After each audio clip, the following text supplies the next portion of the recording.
అందరికీ వందనాలు. ఉదయకాల సమయంలో దేవుని వాక్యం చదువుకుందాం. సామెతలు 2వ అధ్యాయము 6వ వచనము. యెహోవాయే జ్ఞానమిచ్చువాడు, తెలివియు వివేచనయు ఆయన నోట నుండి వచ్చును.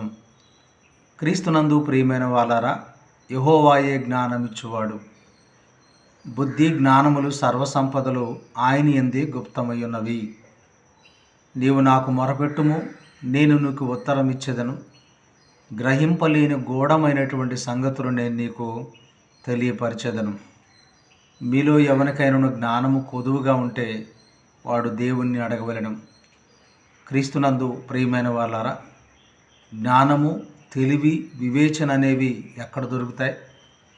యోబు గ్రంథం 28వ అధ్యాయంలో జ్ఞానం కోసం చాలామంది అన్వేషించారు. భూమి లోపల ఏమన్నా ఉన్నదా?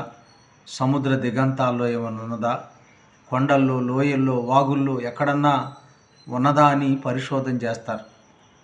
ఎక్కడ పరిశోధన చేసినప్పటికీ జ్ఞానం నా దగ్గర లేదు అనే వినబడతా ఉంటుంది.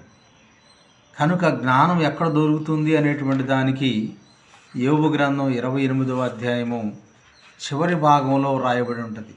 ఏమనంటే, యెహోవా యందు భయభక్తులు కలిగి ఉండటమే జ్ఞానమనియు, దుష్టత్వమును విడిచిపెట్టుటయే వివేకమనియు ఆయన నరులకు సెలవిచ్చెను. కాబట్టి యెహోవా యందు భయభక్తులు కలిగి ఉండటమే జ్ఞానానికి మూలం.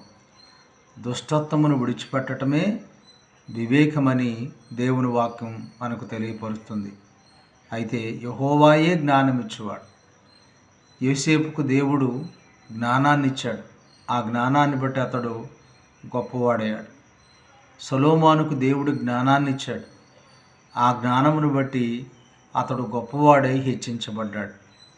ఈ ఉదయకాల సమయంలో జ్ఞానమిచ్చే దేవుణ్ణి, తెలివి, వివేచన, వివేకాన్ని అనుగ్రహించే దేవునికి మొరపెడితే, ప్రార్థన చేస్తే దేవుడు నీకు జ్ఞానాన్ని ఇస్తాను అని దేవుడు వాగ్దానం చేస్తున్నాడు.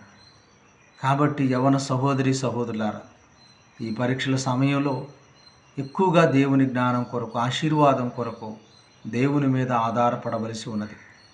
కాబట్టి దేవునికి ప్రార్థన చేయండి, ప్రభువుని అడగండి. తప్పనిసరిగా దేవుడు మీకు జ్ఞానము, వివేకము, వివేచన